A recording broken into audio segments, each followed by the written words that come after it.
కాకపోతే మేము 5 అక్కయ్యలము, మేము ఇద్దరం 7 చిన్నగా ఉన్నాం కాబట్టి మాట్లాడితే రిలేషన్ పెరిగితే మా బాధ్యత వాళ్ళు పోయాల్సి వస్తుందని ఎటో వెళ్ళిపోయాడు. ఇది ప్రతి ఇంట్లో జరుగుతుంది. నిజమా ప్రతి ఇంట్లో జరుగుతుంది. కానీ ఇక్కడ మాకు అప్పుడు చిన్నగా ఉన్నప్పుడు మాకు ఏం తెలియదు. మా అమ్మ తీసుకొచ్చి పెడితే తినేవాళ్ళం, లేకపోతే ఉపవాసం పడుకునేవాళ్ళం. ఇట్లా నేను ఇవన్నీ చూస్తూ నా మైండ్లో ఏమొచ్చిందంటే నేను కూడా ఏదో ఒక పని చెయ్యాలి.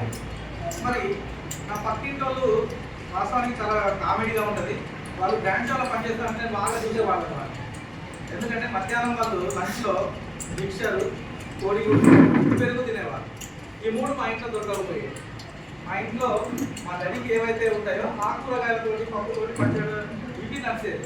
కానీ నేను పక్కన ఏం చూస్తున్నా, ఇట్లాంటిది కూడా ఒక మంచి ఫుడ్ ఉంటుందా, ఇది నాకు కావాలి. సో నాకు ఫుడ్ మీద ఆశ పెరిగింది.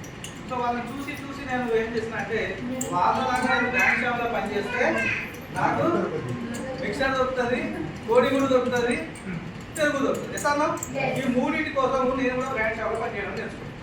ఎంత జీతం నెలకు 130 రూపాయలు. 7th క్లాస్ ఎగ్జామ్ రాసి ఎండాకాలంలో నెక్స్ట్ డే ఉండే బ్యాంక్ షాప్లో నేను వెళ్ళిపోయాను. పనిచేసి 13వ తారీఖు రోజు 130 రూపాయలు నాకు వస్తాయి అని అనుకునే టైంకి మా అమ్మ వచ్చి, అదే మనము డబ్బులు లేకపోతే నేను ఒక దగ్గర అప్రూవ్ చేసిన, వాళ్ళు ఇబ్బంది పెడుతున్నారు, వాళ్ళకి వడ్డీ డబ్బులు కట్టాలని మా సేట్ దగ్గర నుండి తీసుకుపోయి వాళ్ళకి 1 సంవత్సరం పాటు 100 రూపాయల నోటు నా జీతాన్ని నేను ఎప్పుడు చూడలేదు. బట్ కాకపోతే ఇక్కడ నాకు మరి అది బంతు నాకు ఎట్లా వచ్చిందో తెలియదు. కానీ నేను ఏదైనా వర్క్ చేస్తే చూస్తే దాంట్లో ఏదో ఒక నైపుణ్యతను నేర్చుకుంటాను. ఇది చాలా ఇంపార్టెంట్. విషయంలో చాలా మంది వస్తారు, నైపుణ్యత లేకపోవడం వల్ల, అంటే వర్క్ నేర్చుకోకపోవడం వల్ల చెట్టు తిరగకపోతుంది. చేస్తాను. సో నేను బ్యాంక్ షాప్లో ఉన్నప్పుడు నేను ఏం చేస్తాను అంటే, కొత్త పిల్లగాడు వచ్చిందని బల్లాలన్నీ తోడిపించేటోళ్ళు, గ్లాసులన్నీ కలిగించేటోళ్ళు.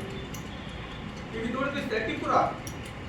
టిప్పు రాదు అంటే మనకు జీతం తప్ప ఎక్స్ట్రా ఇన్కమ్ అనేది రాదు. కానీ నేనేం చేశానంటే ఒక 10 days అట్లా చూసి వీళ్ళకి డబ్బులు ఎట్లా వస్తున్నాయి సీనియర్స్కి చూసి వాళ్ళు సప్లై ఏదైతే చేస్తున్నారో, సర్వీస్ ఏదైతే చేస్తున్నారో అది బెస్ట్గా చేయడం నేర్చుకున్నాను. దానివల్ల నాకు ఏమవుతుందంటే రోజుకు 10 నుండి 15 రూపాయలు వస్తున్నాయి. నెలకి ఎంత అవుతున్నాయి? 450 రూపాయలు, 500 రూపాయలు వస్తున్నాయి. జీతం 130 రూపాయలు. జీతం మా అమ్మ తీసుకోకపోతే నా దగ్గర ఎంత మిగిలింది? ఈ 450 నాకు ఎట్లా వచ్చింది? ఎక్స్ట్రా టిప్పు ద్వారా వచ్చింది. టిప్పు రావడానికి నేను ఏం చేశానంటే సప్లై చేయడం, సర్వీస్ చేయడం నేర్చుకున్నాను. చేశాను. లేకపోతే వాళ్ళు చెప్పిన పని నేను చేసుకుంటుంటే నాకు ఎప్పటికీ ఎక్స్ట్రా ఇన్కమ్ అనేది రాదు. సో అక్కడ నాకు టిప్పు ద్వారా ఏమైందంటే మా అమ్మని పని మానిపించేసి ఇట్లా కావాల్సిన వస్తువులన్నీ తీసుకొచ్చి పెట్టడము, జీతమేమో వడ్డీ కట్టడము, సెట్ చేయడం. అమ్మని ఇంట్లో చేసిన అంటే అది మా అమ్మని ఎడ్డల పని పంపాడు. చాలా ఈ విషయం రైట్. సో అట్లా చేసుకుంటూ తర్వాత కొన్ని రోజుల తర్వాత మా అక్కయ్య ఏమన్నారంటే, తాగడం తప్పు, తాగించడం తప్పు, పోయడం కూడా తప్పు, పని చేయడం కూడా తప్ప. కొత్త లోక జ్ఞానం అంటే బ్యాడ్ ప్లేస్లలో మనం ఉంటే మనకు అది వస్తుంది అని మా అక్క నా కోసం చెప్పింది.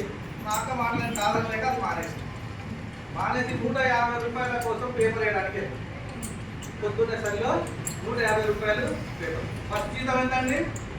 130. సెకండ్ 150. ఇల్లు గడుస్తుందా? గడవదు. ఇప్పుడు నా దగ్గర ఎక్కువ డబ్బులు ఉంటే తక్కువ డబ్బులు వచ్చేస్తాయి. మళ్ళీ నాకు డబ్బు కావాలి. ఏం కావాలి? డబ్బు కావాలి.